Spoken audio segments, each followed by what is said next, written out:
So, in life, there are moments when you stop and ask yourself, how did I get here? Like, why am I standing here?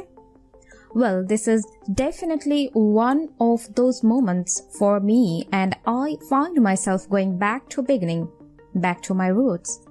I was born to incredible parents, amazing parents who served as doctors in the Indian Army. I was the firstborn, and as far back as I can remember, I made my parents very proud and happy 99% of the time. Okay, slight exaggeration of personal achievements are allowed from time to time.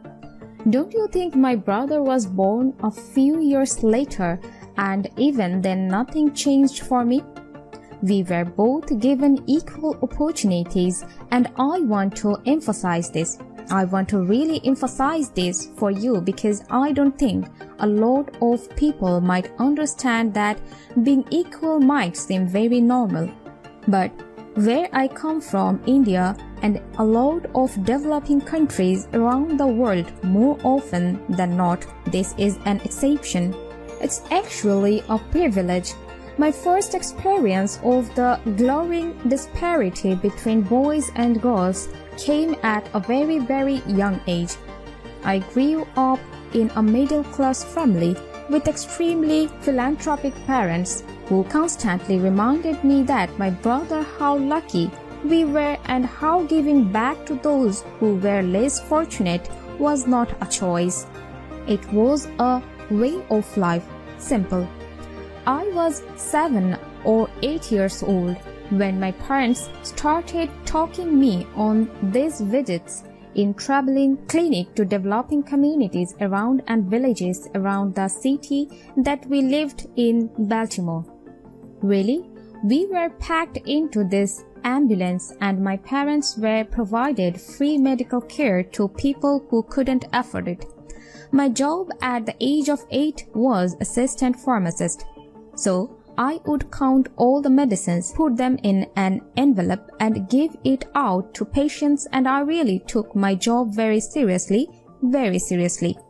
But the more I went on these expeditions, the more I began to notice that simplest things that distinguished a boy from a girl or a man from a woman. For example, girls were pulled out of school when they hit puberty, because they were considered ready for marriage and babies.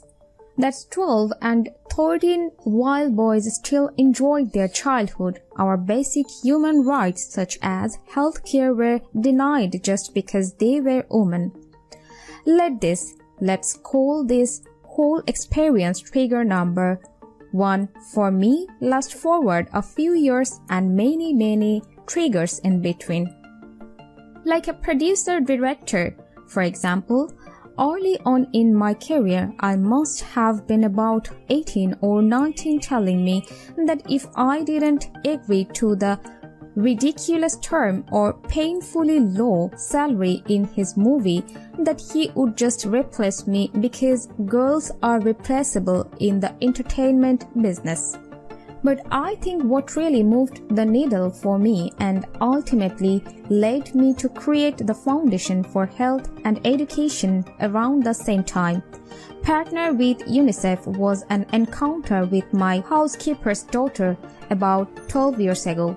I came home from set early one day and she was sitting in my library reading a book, and she must have been 8 or 9 years old, and I knew she loved reading. So I asked her, I was like, it's weekday. Why aren't you in school?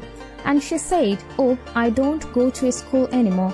So I went and asked her mother, and I said, why isn't she in school? And her mom said that her family couldn't afford to send her and her brothers to school, so they chose the boys. The reason she would eventually get married and it would be a waste of money. I was completely blown and it shook me to my core. Eventually, I decided to cover the cost of her education so that he could continue to learn because education is a basic human right. thanks and a huge necessity, especially today. From the point on, I was determined to make a difference in as many children's lives as I could in whatever big or small way that I could contribute. There's a really beautiful quote that I read recently, and I think it's absolutely appropriate to explain what I'm trying to say today. The hand that rocks the cradle, the procreator, the mother of tomorrow. A woman shapes the destiny of civilization, such as the tragic irony of fate that a beautiful creation such as a girl child is today one of the greatest concerns facing humanity. Girls have the power of change the world. It is a fact, and yet today girls are more likely than boys never to set foot in a classroom. Despite all the efforts and progress made over the last 2 decades, more than I am just gonna give you a stat, more than 15 million girls of primary school age will never learn how to read or write compared to 10 million boys primary school. It's the beginning of our future. Over the last 11 years, I have witnessed firsthand the incredible work that UNICEF does for children around the world, especially victims and survivors of child marriage, displacement, war, sexual violence. But there is still so much work to do, and for me that is the fuel to my fire. The reason I am so committed to this cause, and that is where my passion stems from, because I know that a girl's education not just empowers families but communities and economics a result of her education. We all do better. It's just as simple as that, as entertainers and influencers sitting in this room. I feel that is our social responsibility to be for the voiceless, which is why I applaud each and every woman in this room for being such a badass, for using your platform and your voice to contribute to change, and for ensuring that there is not even one lost generation as long as we are alive.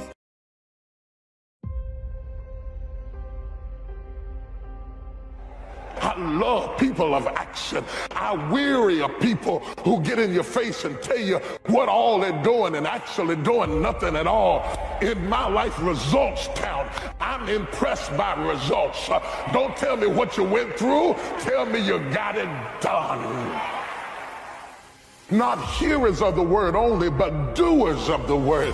God blesses what you do. And see, when you walk with somebody who is a person of action, and you walk with a do-it man, that spirit will leak out on you. Oh, look at somebody and say, do it. Do it. Do it. Don't dream about it. Don't wish for it. Don't hope for it. Don't long for it. Don't cry about it. Get up and do it. Do it with all of your might and with all of your strength and with all of your passion. Somebody holler, do it! I know you've been through hell. I know you had to go through high water. Didn't think you could swim through it. But I also know there's a reason that you went through everything you went through. After this, you're going to come into your promised land. You're going to see why you had to go through this to get what God is about to do in your life. He didn't take you through that wilderness for nothing. Something good is going to come out of this. You can't let your past destroy your future. You got to get rid of the stuff behind you so you can lay hold to the stuff that's before you. Look at somebody and say, get it off you. I don't know who I'm preaching to, but whoever it is, you're getting ready to go to the next level. You're getting ready to go into a brand new dimension of thinking and living and breathing. And a whole lot of things had to change in your life. But the Lord said, after this, get ready, get ready. Some of you have been standing waiting on God to help you. You better go ahead. Slap somebody and say, do it. You've been praying about it, but it's time to do it. You've been waiting on a sign, but it's time to do it.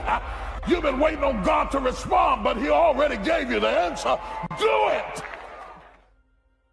Give it everything you got. Put your heart in it. Most people, when they're working on dreams, they don't give it everything they have. all you can do is all you can do. And all you can do is enough. Most people don't do all they can do. Most people go through life holding back. Answer your calling. Whatever you're called to do, don't count yourself out. Don't say, I can't do that. Many of us go through life saying no, and you don't even know what you're saying no to. You don't know what you cannot do if you're not willing to challenge yourself.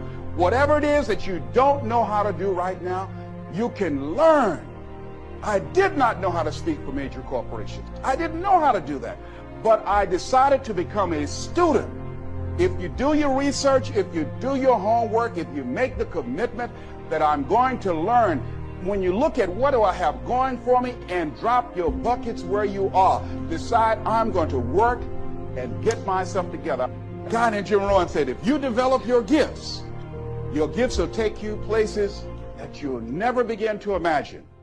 I mean, how bad do you want your goal right now? I think there's a lot of people in the world today, because it's a really niche thing to talk about, I want this, this is my outcome, this is my goal. Like, how bad do you want? Do you want as bad as breathing?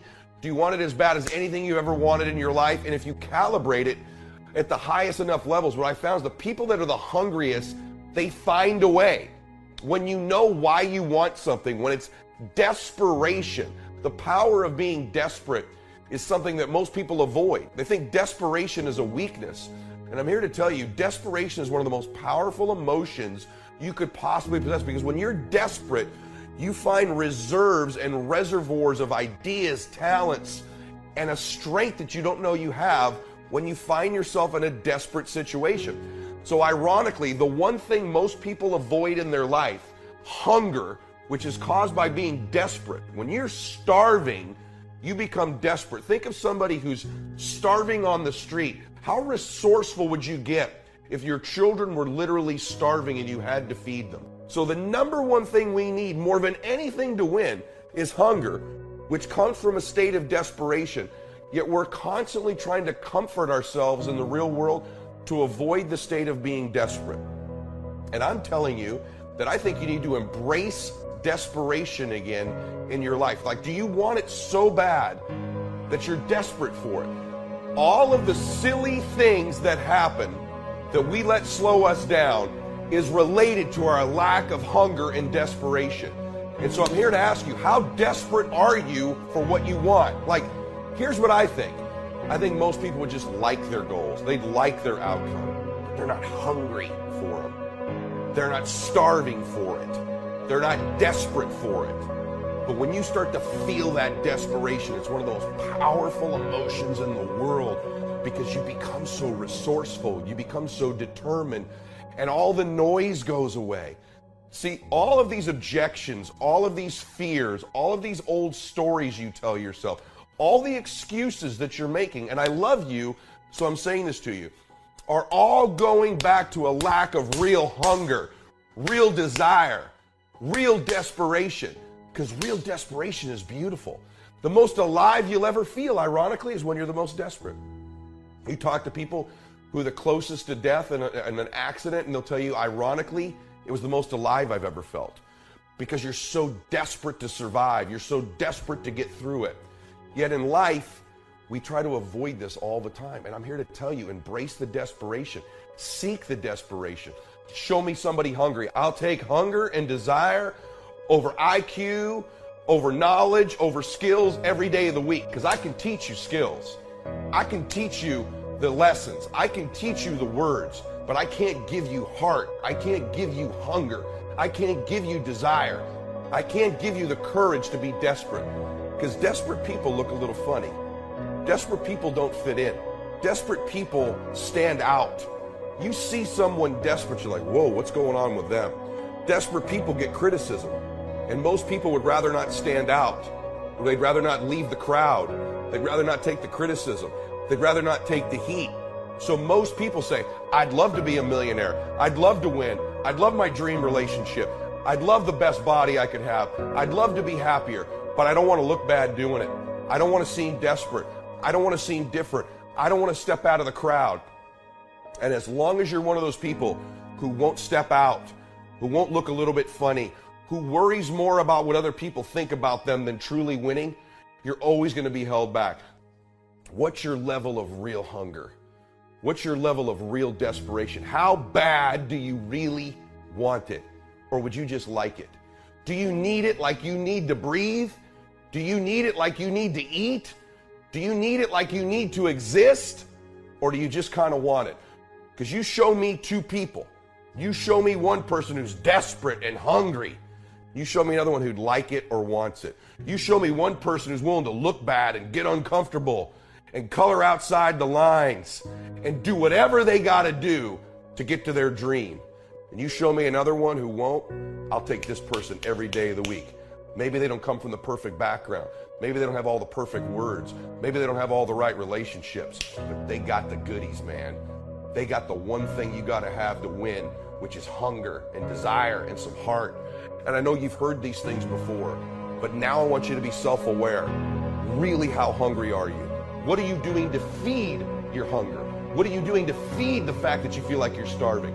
Because the more you want something, the lack of it makes you more and more hungry. For example, if I were really hungry and I needed some food, it's one thing to want it. It's another thing, when that food's right in front of me and I'm not allowed to eat it, I become hungry. So the closer you bring what you want to you increases its hunger level. The more repetitious it is, the more you think about it, the more you bring it into your thoughts over and over and over again, the hungrier you get. That's why repetitive thought about what you want is so critical.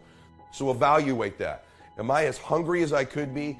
Am I as starving as I could be? Do I want it so bad I'm desperate for it? Or would I just like it? Would I hope for it? The greatest athletes, the Kobes, the Bradys, the Jordans of sports, have a way of feeding their hunger all the time and increasing it. What separates them isn't just their work ethic, isn't just their talent, although those things matter, isn't just they practice more. What separates them is they're just hungrier. They somehow find a way as they climb up the ranks and win championships to get even hungrier for more, where 99% of the athletes lose just a little bit of their edge once they get that first championship, that first pro contract, that first big amount of money, that first world championship. They just lose their hunger a little bit. And then there's the elite. They get hungrier. It feeds the beast. For some of you, have you been hungrier in the past? Let's be honest. And have you lost a little of that hunger where you're just not quite as desperate as you used to be? And so it's feeding your desperation. And the way we do that is we feed it to ourselves over and over again because it becomes something we must have. We have to have it, like we gotta eat, like we gotta breathe. Feed the hunger, feed the desperation, embrace it. Don't try to look so pretty, because this desperate state eliminates all the things that hold you back. Your fears, your worries, what you don't know, what the obstacles are, signs, haters, lack of information, lack of blah, blah, blah. It all goes away when you're hungry.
Life does not always go in our favor. Sometimes it brings us happiness, and many times it brings us pain.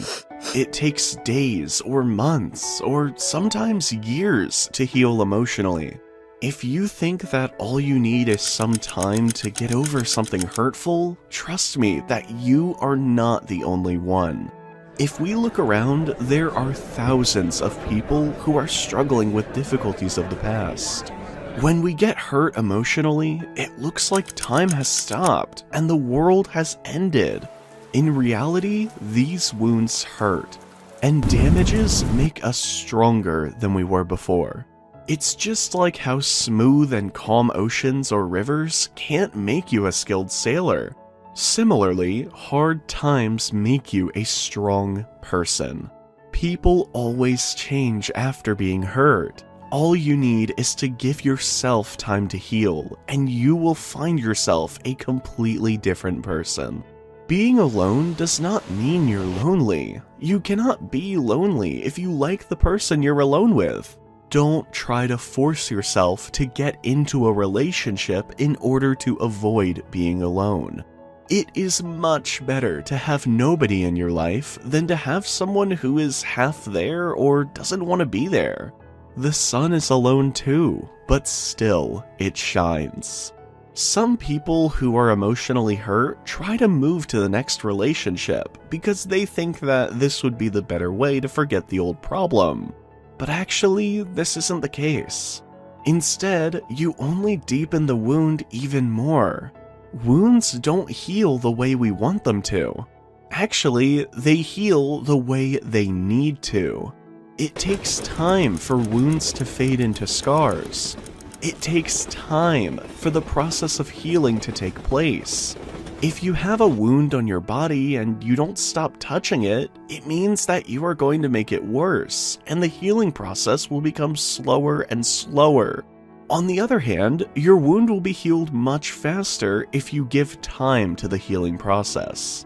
We can use this example for emotional trauma as well, when we try to distract ourselves from the actual problems. Sometimes we get to the point where we don't want to face ourselves and say, I'm stepping off the temporary healing boat. Actually, running away from the problems only increases the distance to the solution. The fact is, you cannot run away from the truth. One day or another, the truth will find you. Now, it's time to bear the situation, no matter how bad it is. Let the process of healing work and trust your God. He will certainly bring pleasure and happiness to your life.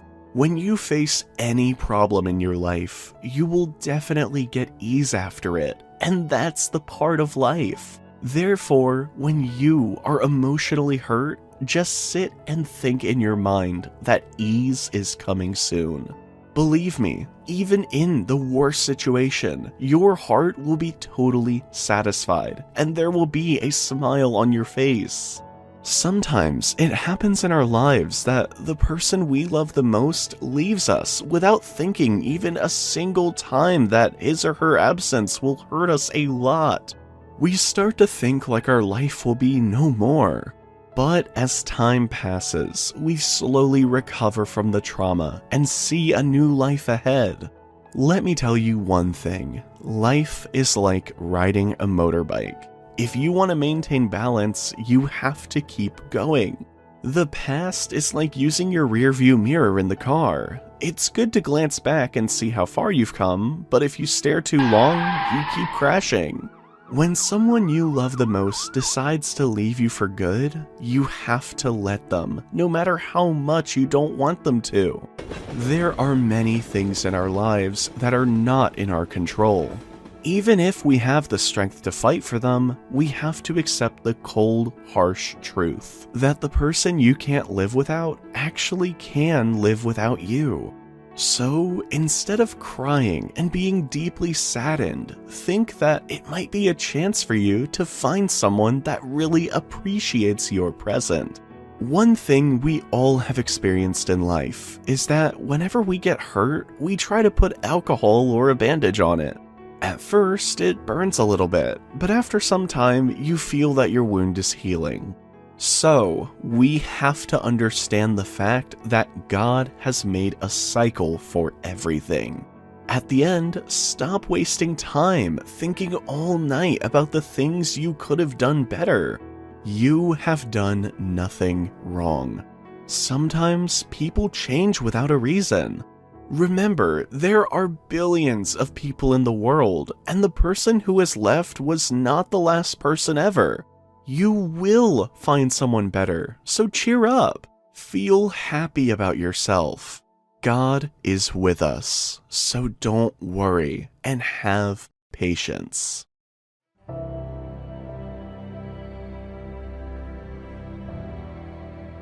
If you've reached this video, you probably do not believe it, but you are already taking a big step to improve your life.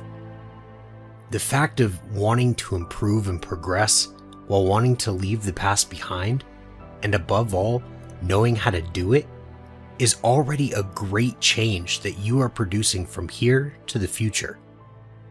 It is so important to leave behind the things that do not serve us in our lives, in order to obtain what will do us good from now on.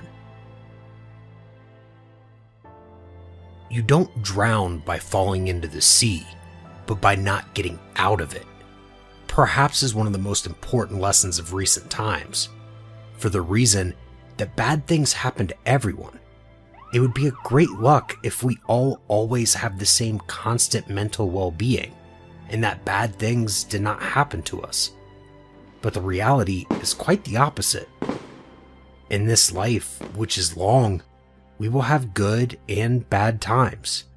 So don't feel bad about yourself, because feeling bad shows humanity, and it also shows maturity to overcome those bad experiences and move on. Time is a great cure for all the bad ones, and you will know it well, because you will remember at this moment situations that you have experienced in your life, and that, although it is unbearable, sooner or later you have forgotten it, or the pain is diminished to the point where you can use the memory to reflect. A death, breakup, that person you loved so much has left you for no reason. All those moments of incredible pain, of not being able to sleep at night that torment us even during the day, somehow vanish thanks to the passage of time and the love that God has for us. Because thanks to Him, it is that our sorrows become more bearable, because no one knows more than He how much we are suffering and how we struggle along the way. He wants the opposite. He wants us to always be happy, and that's why He works in our favor. But not only time works to overcome moments of pain. Also, the changes you make in your life drastically change the difference for the better. If you do what you have always done, you will get what you have always got. Go for a walk, dance, show the world that you are alive, and show yourself in the way you know best. Do what you like the most, and always put a smile on any situation, because the durability of the sufferings will depend on how you react to them, and then reflect. Have I caused this that has happened to me? Am I to blame? Generally, being blinded by a situation, we think that everything is our fault, and that we should martyr ourselves and show the others that we are sorry. But no. Sometimes there are situations that just happen, and the fault may not be to someone in particular. Instead, there are things that should happen inevitably. That is why you should not feel bad about everything. I do not promise you that everything will be fine from now on, nor do I promise you that nothing bad will ever happen to you again, since that would be living in an idyllic world, and that would be something that does not make complete sense at all. There will be moments of weakness in which you will do nothing but cry and pray to God that this whole moment passes. But what you must do is dry your tears and fight with all your might so that everything is resolved and stability returns in your life. From now on, we have to be clearer that I must do this, that I would like to do this. Believe it or not, even if you feel incapable, we can all be responsible for a great change. We have to be the engine to create new directions and new experiences. Do you feel empty? Do you feel that all your days are the same endless routine? Take control of your life and be the first to generate that great change that you need so much, because no one will do it for you. So use that fact and create the life you want for yourself. You know well that you have the intelligence, the strength, and the capacity to live better and be happier. Allow it for yourself. This life is beautiful, and it's no use just concentrating on negative things, because in addition to being beautiful, our life is short. That's why we shouldn't waste a second and go out to fight for our dreams. Do not give up.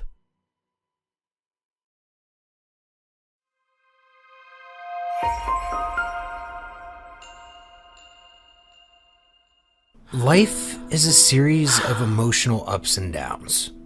You know it very well because with age comes experience and wisdom.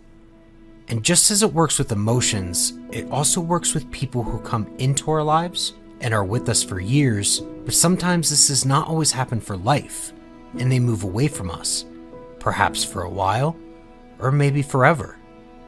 But the objective of this video is to tell you that this is not a bad thing at all, or something that will define the destiny of your life, because in life, you must move on. A person can never define an end for us. You should know that you need time to heal.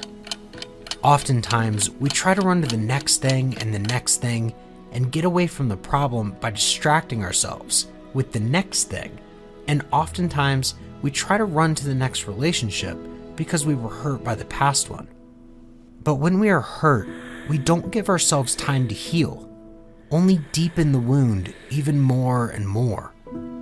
I think of it almost as a cut on your body.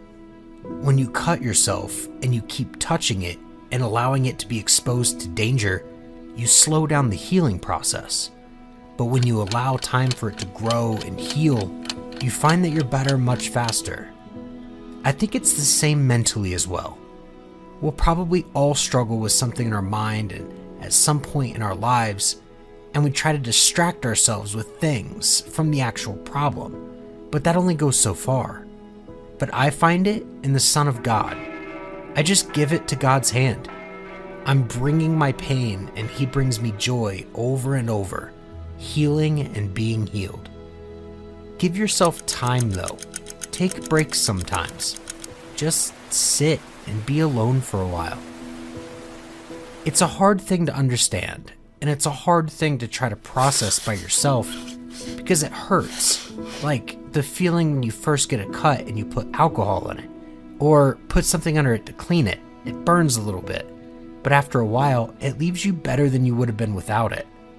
We must understand that everything has its cycle, and if a person has already fulfilled theirs with us, we must respect their decision and move on in life. Because nothing ends because a person is missing, because we have the ability to be happy of our own account without asking anyone for anything. You just have to have the faith that everything will be fine in the hands of God, since He will bring you something much better in the future. And I'm not just talking about couples, but about a better well-being in your life. An important thing to do is talk, either with a friend or with someone you trust. There's nothing more healing than talking all your thoughts out of yourself and turning them into words. In this way, you will be helping yourself almost without knowing it, since by listening to you, you understand what your problem is and how you can improve. Take your time, do things that you know you enjoy, find new activities that you enjoy doing, since after living with the person for so long, surely you've forgotten a bit what it was like to enjoy moments of solitude. Also, let's be honest, in a world with a large number of people, the one who has abandoned us will not be the first or the last to be with us. The world is excessively large, and the same applies to people. So allow yourself to meet more people, and at least if you do not have a relationship, you will have a friend with whom you will share several memorable moments and have great talks, since not everything should always end in a relationship. Do not force yourself to have relationships to avoid being alone. You have to understand that you must first heal, in the sense that you must first overcome a problem, know how to deal with your loneliness, and get to know yourself better, and then any relationship will come, since in this way you will attract positive people into your life, and you will avoid repeating the same problems as before. Also, don't feel like there's something you did wrong for the relationship to end, or waste your time thinking all night about the things you could have done better. Really, people can change very often, and surely that person has not abandoned you for a specific reason that you are to blame for, or for something that you have done one time, but they have done it for him or her, a personal reason. They were a couple, not a person. Therefore, two people have been responsible for the dissolution of the marriage. If the two people were responsible for maintaining the love, the two people are responsible for the fact that the shared dreams did not come true. Cheer up. To build a different life, we must learn to live in another way, enjoying life and giving thanks to all the opportunities and experiences that we have in our day-to-day. Feel excited for all the wonderful experiences and for all the incredible changes that are about to come into your life. Everything with faith, and that God will help us in the process. In this way, nothing will be against us, and everything will be fine. Thank you again for watching our videos, and please, don't forget to subscribe to your channel, Motivational Vibes. Feel free to leave feedback below in the comment section. How can we improve our content? What kind of videos would you like to see? Let us know in the comments. Surely, if you have clicked on this video, it is because you need a change. But not just any change, a real change. The one that changes all the paradigms of your life. If you are looking for different results, do not always do the same thing. That is what I'm talking about. A change that makes a difference in your way of seeing life, but also changes your routines and your habits. Give yourself time to heal, but also give yourself that reboot that you want so much in your life, and that you don't dare or don't know how to do. But I assure you that deep down, you know exactly what to do. You just need a little or big push. Still wondering what you should do? To change your life and your universe, you first have to take the small steps. Those that lead you to the big thing. Change your habits. Eat better. Read more. Do some exercise. Try to get the dark thoughts out of your head and be a little more positive. Because impossible goals become possible with small but important changes in your life. Believe in yourself. And trust your motivations, your dreams and desires, because they are the lighthouse that life puts in your path to guide you toward the best. A great man once said, "The wise man accepts his pain, he bears it, but he does not aggravate it." How many times have we been hurt and taken a long time to get back on our feet? Or there are even people who, when they get hurt, never get back together. Or when life throws stones at them, they keep stumbling. In this life, you have to accept the pain, but it should not take so long to heal, because life is short, and if we do not enjoy it, if we do not learn and do not work hard, worse things will come. And it is not the best option to continue injured at that time. I do not recommend it. If you fall, you must automatically get up and continue fighting, to create a strategy and avoid falling again. You must be stronger than the routine difficulties, and even if it is difficult, you have to see the bright side of everything and take advantage of the inevitable problems to transform them from problems to tests that in some way we must overcome. That is why there is no need to fear the obstacles of this life, because if everything were easy, what would be the point of living? Everything would be monotonous, boring. That is why difficulties make us value life more. Knowing that we have to fight for something every day makes the reward more desired and more important. If you give up right now, what if in the next attempt did you achieve your dream?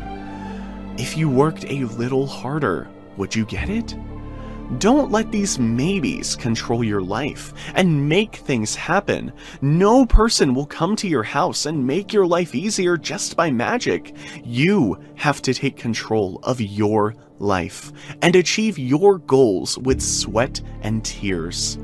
Life is not a movie where miracles happen daily, nor is life a lottery that will solve the world for you. Because ultimately, money runs out in a short time, and you don't need money.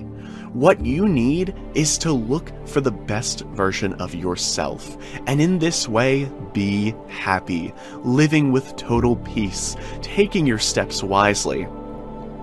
Then, believe me, the money will come by itself. But for now, do yourself a favor. Look in the mirror.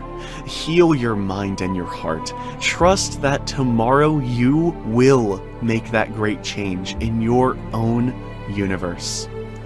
You only live once, so don't waste that one shot.